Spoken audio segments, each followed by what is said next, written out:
Olá a todas e todos, essa é a continuidade das nossas sessões paralelas no dia 11 do evento. Agora quem vai nos apresentar é o Heitor Moreira Franco. Ele vai falar sobre visualização e análise de redes bibliométricas no uso de inteligência artificial nos agronegócios diante das mudanças climáticas. Então, eu vou passar a palavra para ele agora. Ele é do IME, do IME-USP, e eu passo a palavra para o Heitor agora. Fica à vontade. Eu agradeço a apresentação. Bom, então a gente vai falar sobre o uso de ferramentas bibliométricas, né? Para a gente visualizar e analisar a relação entre a inteligência artificial e os agronegócios diante das mudanças climáticas, né? Isso foi ensejado pela disciplina de AI nos agronegócios, né? Do professor Saraiva, do professor Osório, do Alexandre Delbem. Desculpe, o meu supervisor foi o pós-doc Roberto Frei, que, na verdade, eu fiz todo o trabalho, né, toda a pesquisa, mas ele deu, assim, aquela supervisionada, né? Esse trabalho me valeu 10 na disciplina e, na verdade, até tomei um susto quando foi aceito esse resumo, né? Não é meu trabalho de pesquisa, na verdade, eu trabalho com virologia, né? Talvez seria, enfim, mas acho que deve haver alguma relevância, talvez, para ajudar os colegas, né? Então, o que a gente pode dizer dessas pesquisas que uma pequena introdução, né? A gente vê a inteligência artificial extremamente eficaz, por exemplo, em coisas como jogo de xadrez, onde nenhum homem mais é capaz de bater um computador de pequenas, de specs baixos, né? Qualquer PCzinho aí com o software certo ganha do Magnus Carlsen, campeão mundial, né? Isso porque, na verdade, não tem estratégia, não tem xadrez posicional, na verdade, cada jogada é calculada e cada jogada tem um peso, e aí fica fácil, né? O algoritmo, enfim, é imbatível.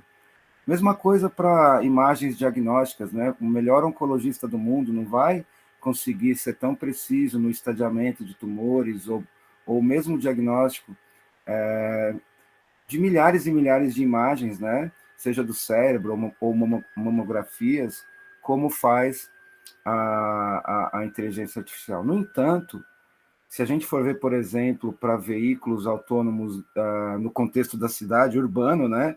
Isso já é um pouco mais temerário, né?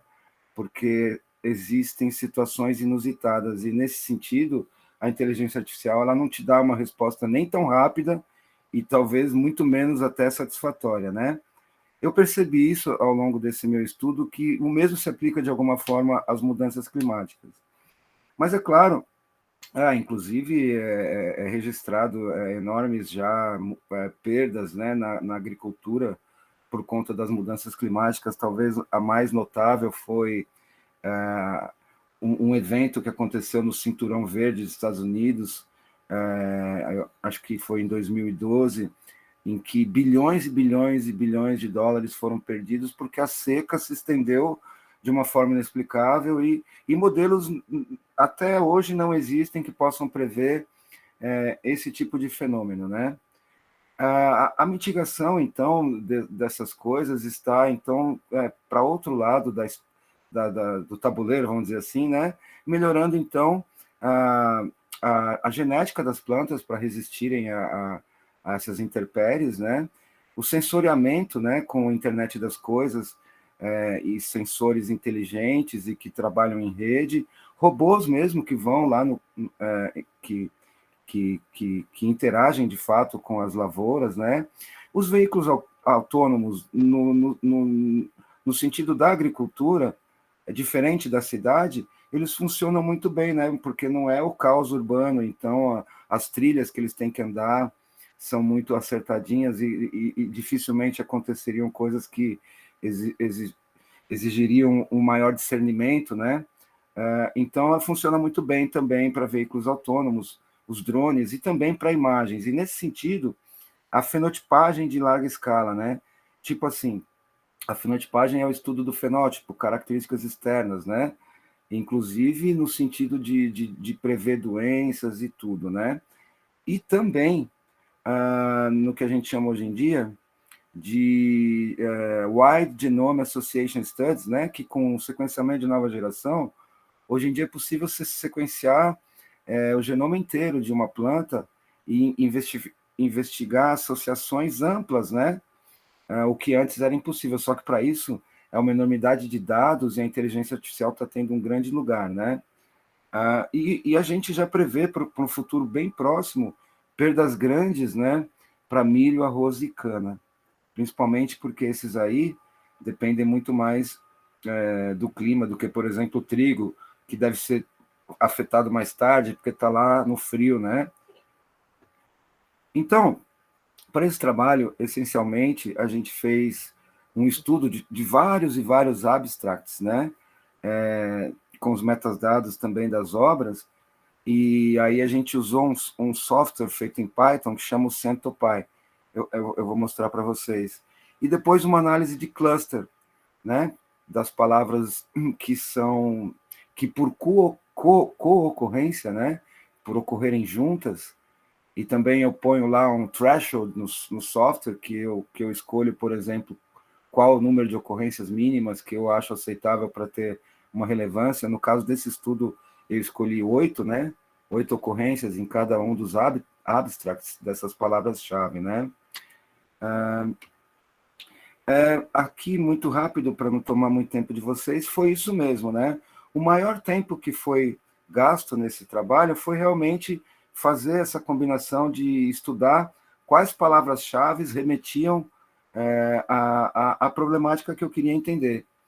E no caso, então, depois de várias tentativas, eu descobri que climate change, artificial intelligence e crop, né?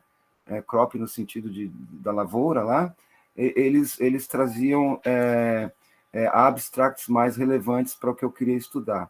Depois, então, foi feita as análises com ScientoPy, que são quantitativas, né?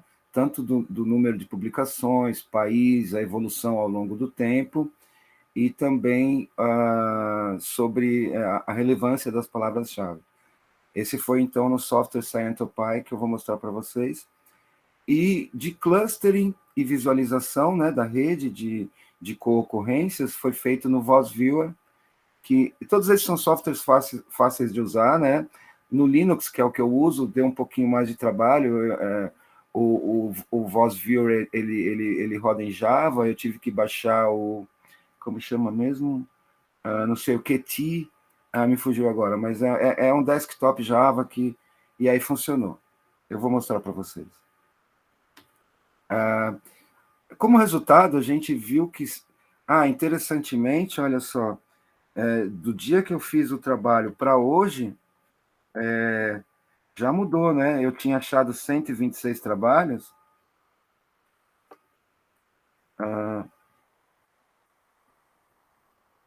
Gente, vocês estão me ouvindo ainda? Sim. Desculpa, é porque eu achei aqui que eu tinha perdido a rede já. Não, tudo bem, depois eu mostro isso, então. Vamos terminar aqui, né? Desses 126 trabalhos, então, a gente achou, como vocês estão vendo aí, a maioria deles eram artigos, as revisões foram bem esclarecedoras, né?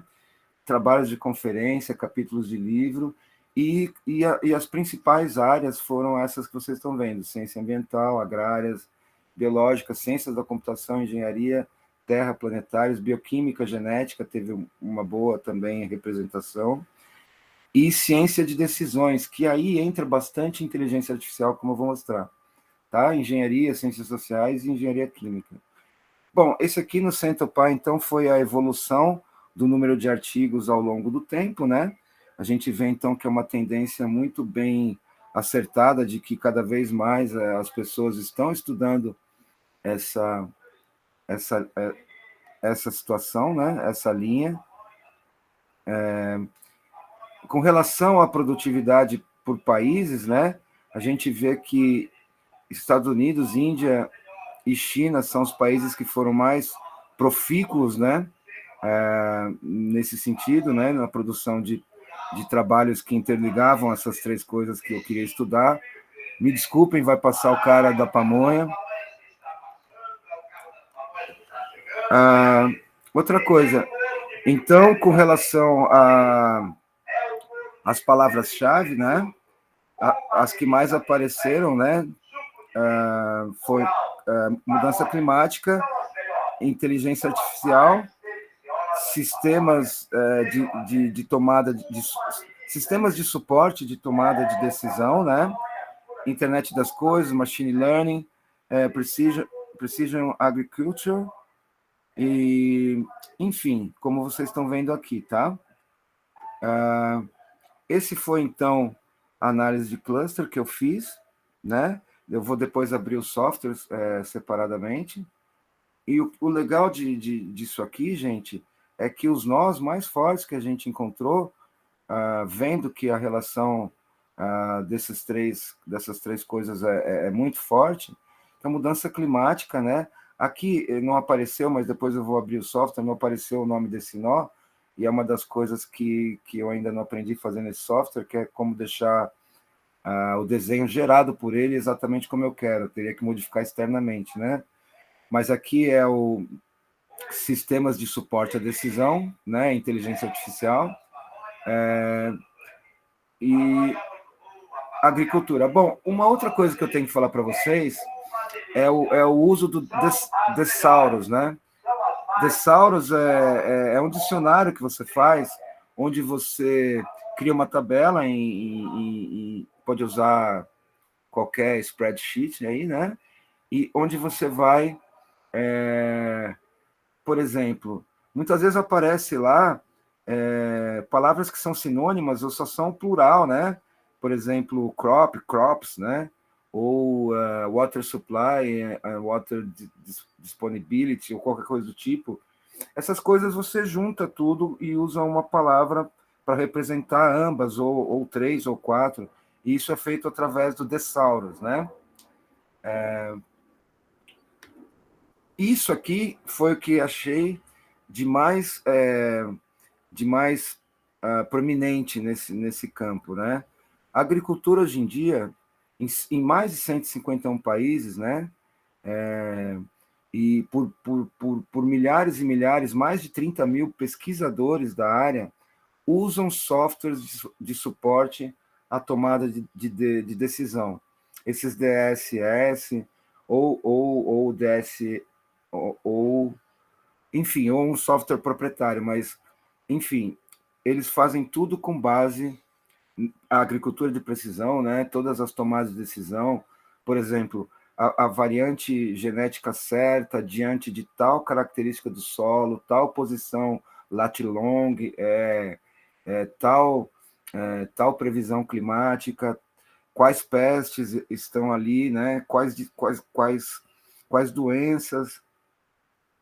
Tudo isso, então, vai para um grande banco de dados, né? Isso aqui acaba virando Big Data mesmo, porque com imagens de satélite, tudo, e todas as informações que remetem àquela problemática.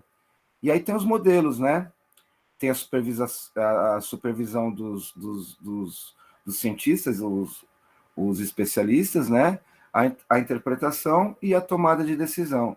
Então, toda a agricultura feita em larga escala, em qualquer país do mundo praticamente, é feita através, as tomadas de decisão, né?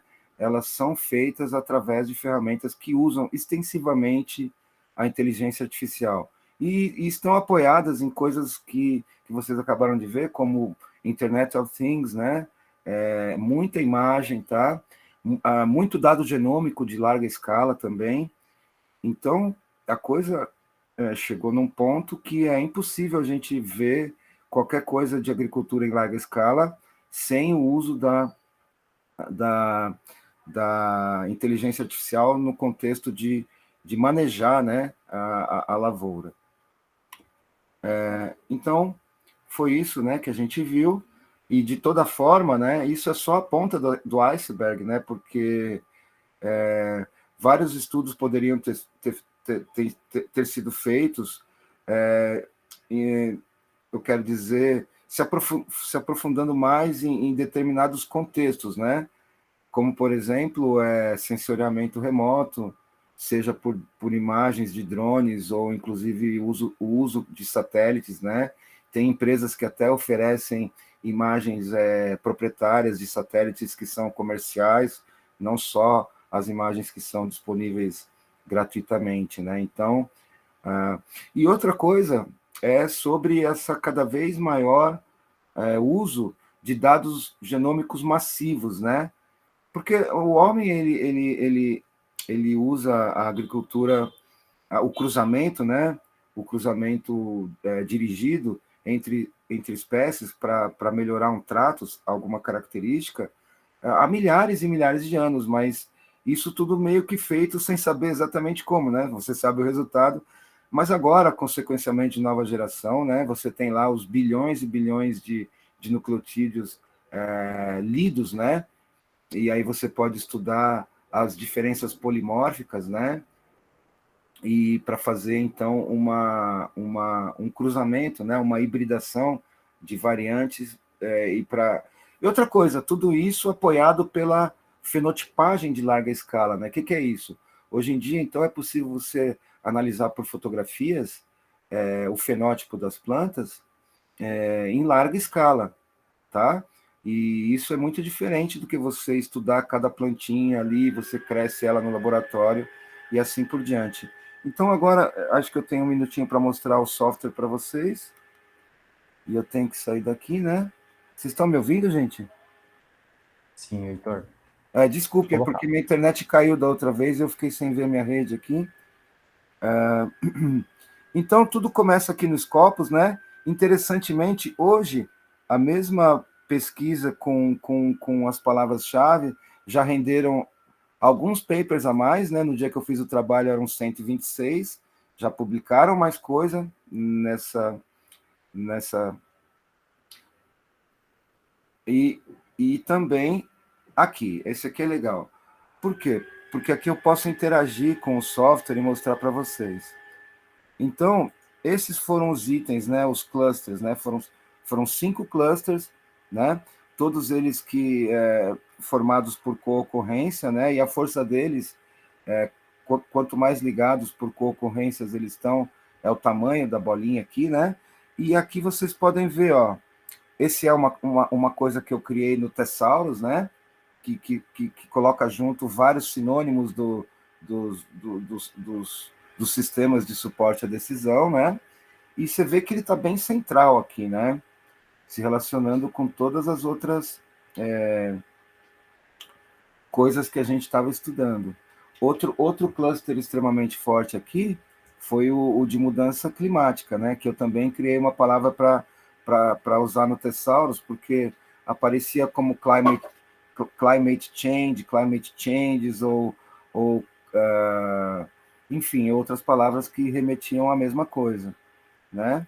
Aqui sobre os modelos matemáticos de clima e os seus sinônimos, eu criei a palavra modelo, clima modelo, agricultura, né? E olha só, né? Tudo muito ligado. E aqui, produção de lavoura, onde eu pude entender, por exemplo, que o arroz, o milho, né? Eles estão sofrendo mais. Eu pude ver também pelos abstracts, né? Que o trigo está sofrendo menos, né? Está aqui em algum lugar. Bom, enfim, acho que já estourou meu tempo. Eu quero mostrar só mais um aqui, que é o uso do ScientoPy. E olha que legal, ele te faz aquele word cloud, né? Fica bonito para apresentar. Esse trabalho valeu 10 com os professores da área lá, né? Eu não pude apresentar o corpo do trabalho todo, mas tem uma pequena discussão e ele é um pouco mais implementado do que eu pude mostrar agora. Agradeço muito. Obrigado. Eu agradeço por ter vindo, por trazer isso que foi bem interessante. E agora... Só não foi exatamente um trabalho de matemática, a não ser pelo fato de contar coisas, né? Não, eu acho que... inclusive, eu tenho uma pergunta depois, que acho que vai mais para esse sentido, mas primeiro eu vou abrir a pergunta para o público em geral. Se ninguém for perguntar, eu faço minha pergunta.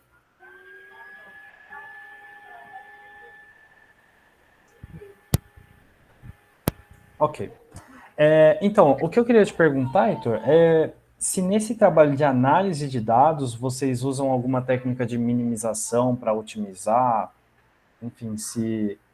Porque quando você tem todo esse conjunto de dados, vocês querem tomar alguma decisão com eles. E para isso vocês têm algum tipo de algoritmo.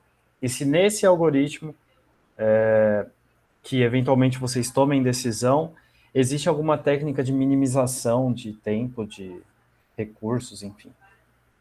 Não, na verdade que eu saiba não, Denis. Esses são softwares bem simples, eu diria, né?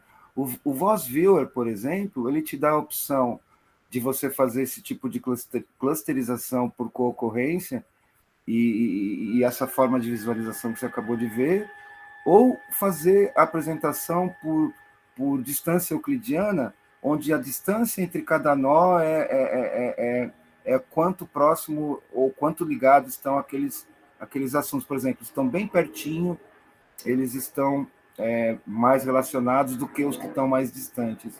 Sim. Mas não, que eu saiba, não. E existe alguma norma, uma distância, uma forma de definir essas distâncias?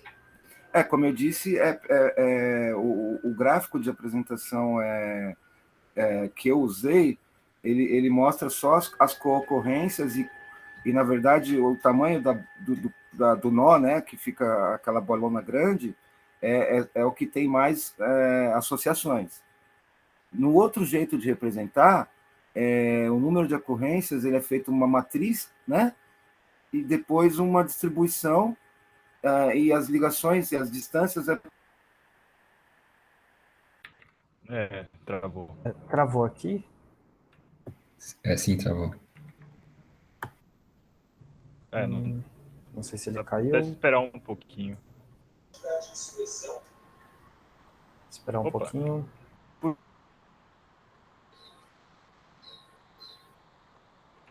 Olá. Oi, vocês estão me ouvindo? Sim, você sim. Estamos ouvindo, só sim. o Heitor, que eu acho que perdemos o contato. Acho que o Heitor caiu, né? Eu Eu acabei também travando aqui. Então eu vou encerrar a gravação aqui. Depois a gente retoma com essa dúvida, se ele voltar. Mas, opa, o Heitor voltou. Desculpa, porque eu tô com alguma coisa aqui na rede que eu não estou descobrindo. Sem problema. Oi. Então, só retornando, é porque eu tinha feito essa pergunta sobre a distância, se existe alguma forma canônica de definir ela, porque eu lembro que quando você vai fazer comparação de imagem, é bem clara a noção, né? Você usa os pixels e tal, e você usa uma norma do máximo, se eu não me engano. Tem algumas maneiras, né, para fazer comparação de imagem, mas dá para você fazer com essa métrica mesmo. Sim. Pelo que eu entendi, Denis, né? Eu li um pouco a respeito, né? Ele funciona fazendo, por exemplo, ele coloca então como se fosse uma matriz, né? Uma matriz, né? Palavras-chave, palavras-chave, né? E aí ele conta as ocorrências nessa matriz, né? E faz distância euclidiana. Tem uns baseado, entendeu mais ou menos? Sim. Tem uma coisa que é interessante, que vai mais ou menos, não nessa linha, mas tem uma relação que eu estava lendo recentemente, que é no N-Category Café, teve um post agora de 3 dias atrás sobre, como é que fala, conceitos de maneira abstrata e núcleos de profundores.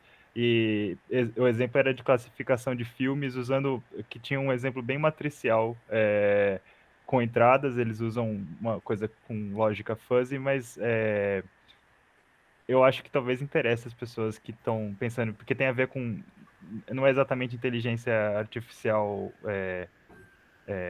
de uma maneira óbvia, mas eu vou mandar o link aqui, talvez alguém goste de pegar, porque isso daí é sempre bom passar essas coisas, né? José, se você me permite, esse trabalho, ele fala de inteligência artificial, mas não tem nada de inteligência artificial em nada do que eu fiz, tá? Na verdade, é bem simples mesmo, é co-ocorrência e uma matriz de distância euclidiana foi onde eu pude entender como funciona, sabe? Não tem Sim. nada de aprendizado, nada de... Mas não é por isso que não tem um valor lógico. Tem várias formas de inteligência artificial, de coisas, de jeitos que você consegue pensar em agentes racionais, que daí já não tem questão de aprendizado. Desvincula um pouco da ideia de aprendizado de máquina. Eu sugiro que leiam esse postzinho, ele é relativamente curto, tem um monte de comentário depois do pessoal. Mas como é que fala? É legal porque especificamente é uma abordagem que não tem nada a ver com aprendizado de máquina ou aprendizado de inteligência artificial, mas ele te deixa relacionar Big Data ou coisas parecidas de uma maneira tipo bem tangível, apesar de ser tipo categorias meio abstratas pra caramba, mas tipo, depois sai um troço tangível. Acho legal compartilhar por causa do tema, inclusive. Muito Buscar bom. aplicar. Eu mandei no chat aí, eu nem sei se isso Poxa, aparece na obrigado. gravação. Apareceu sim. Beleza. Heitor, você quer comentar? Eu posso pedir já para o Genilson abrir o áudio e fazer a pergunta dele? Pode, não, eu agradeço a pergunta e a participação. Genilson, por favor. Assim, eu tinha uma pergunta sobre essa página que você seleciona essa certa quantidade de papers, né, de artigos sobre o assunto. Você conseguiu fazer algum tipo de levantamento sobre alguns deles que foram mais relevantes? Por exemplo, alguns deles que foram citados mais vezes ou que são usados como referência pelos outros, sabe? Alguma coisa Sim, assim. essa é uma opção que a gente põe até aqui diretamente no Scopus, tá? Que tem o número de citações. Já no Scopus dá para você ver isso. Os mais relevantes, sim. Então, aí dava para perceber que tem alguns que são muito relevantes ou isso é mais ou menos equilibrado? Na verdade, ficou bem diluído, porque eu fui bastante stringente, né? Em fazer bastante experiência para escolher as 3 palavras. Bom, se você escolhe... Na verdade, o que tomou mais tempo para conseguir ter trabalhos que remetiam mesmo ao que eu queria ver, e isso é até meio estranho de dizer, mas a ciência não devia ser feita direcionando as coisas, né? Mas, enfim, é bibliometria. Então, eu fiquei tentando palavras e vários termos, né? Como agriculture, eu descobri que era mais interessante usar crop mesmo, porque remetia à lavoura, sabe? Em vez de usar agricultura. Aqui, né? Se eu puder mostrar aqui de novo.